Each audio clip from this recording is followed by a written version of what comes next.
વધુ સમાચારમાં વાત કરીએ તો કાંકરેજના થરામાં નવ પરગણા રાવળદેવ સમાજનું બંધારણ, જી હા, 21 મુદ્દાઓને લઈ નવા બંધારણની રચના કરાઈ છે। હવે કુરિવાજો દૂર કરવાની વાત અને સમાજ સુધારાનો એક પ્રયાસ, ત્યારે સમાજના આગેવાનો મોટી સંખ્યામાં ત્યાં હાજર રહ્યા। થરા જલારામ મંદિરે કાર્યક્રમની શરૂઆત કરાઈ। થરાની જો વાત કરીએ તો નવ પરગણા રાવળદેવ સમાજનું એક નવું બંધારણ 21 મુદ્દાઓ સાથે સમાજ સુધારાનો સંકલ્પ લેવાયો છે। જલારામ મંદિરે આગેવાનોની હાજરીમાં કાર્યક્રમ યોજાયો। થરામાં નવા પરગણા રાવળદેવ સમાજનું એક બંધારણ 21 મુદ્દાઓને આવરી લેવામાં આવ્યા છે અને નવા બંધારણની રચના કરી છે।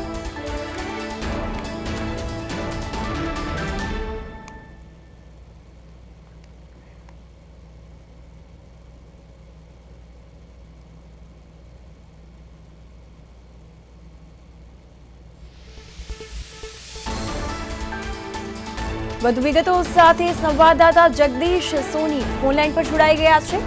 જગદીશ, એક બાદ એક સમાજ હવે બંધારણ બનાવી રહ્યો છે, ત્યારે હવે અહીં રાવળદેવ સમાજે બંધારણ તૈયાર કર્યું છે। અહીં નવા પરગણા રાવળદેવ સમાજનું બંધારણ કે જ્યાં 21 મુદ્દાઓને આવરી લેવામાં આવ્યા છે, કયા કયા મુદ્દાઓનો સમાવેશ?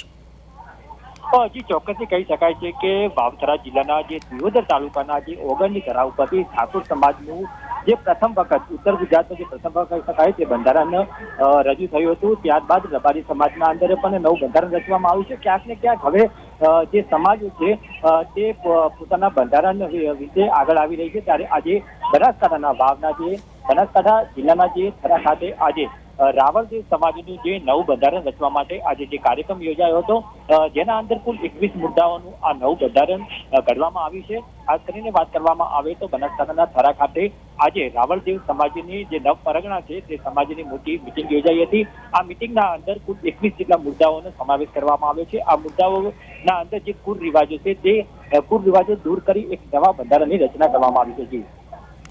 બિલકુલ, ખાસ કરીને જો જગદીશ વાત કરીએ તો ઉત્તર ગુજરાતમાં ઘણા હજુ એવા શહેરો છે, ઘણા એવા ગામડાઓ છે કે જ્યાં કુરિવાજોની પ્રથા યથાવત છે, ત્યારે હવે સમાજ જે છે તે બંધારણ રચી રહ્યો છે। કુરિવાજની પ્રથાને ખતમ કરવા માટે સમાજે કયા મુદ્દાઓ વિશે જણાવ્યું?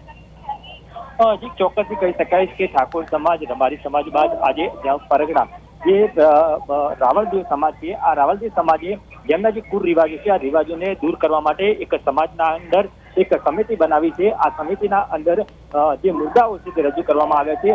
જોકે મહત્વનો મુદ્દો તો એ છે કે સમાજના અંદર જે નવા નિયમો બનાવવામાં આવે છે, નિયમોનું જે પાલન કરવામાં નહીં આવે તો જે લોકોને બહાર સમાજમાંથી સમાજ બહાર કરવા માટે પણ એક ચીમકી આપવામાં આવી છે। બિલકુલ જગદીશ, માહિતી બદલ આભાર।